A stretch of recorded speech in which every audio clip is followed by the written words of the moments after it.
నానా వాడు వెతుకుతున్నా ఆడికి ముద్దుగా ఉన్నాడు, నాకు నచ్చలా. నచ్చాల్సింది నాకు నానా. అబ్బో అట్లాంటప్పుడు నా అభిప్రాయం ఎందుకో. అయినా వాడు వద్దడానికి కారణాలు ఏమున్నాయి? వాడు తాగుతాడు. అవును, నేనే 2 సార్లు డ్రాప్ కూడా చేశాను. ఆ? ఓహో, అయితే నీకు తెలుసు అన్నమాట. తెలుసు కాబట్టి కదా డ్రాప్ చేశాను. ఆడు తాగితే నీకు ఓకేనా?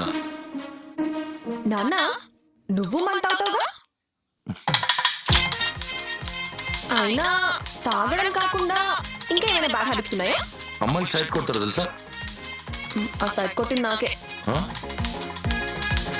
ఇంకా ఇంకేముంది చెప్పడానికి? నాన్న, ఒక మనిషికి 2 ముఖాలు, 2 అలవాట్లు, 2 ఆలోచనలు ఉంటాయి. దానివల్ల ఎదుటి వాడికి ఏ ప్రాబ్లం లేనంత వరకు మనకెందుకు నాన్న ప్రాబ్లం? నీలాగనే ఆడికి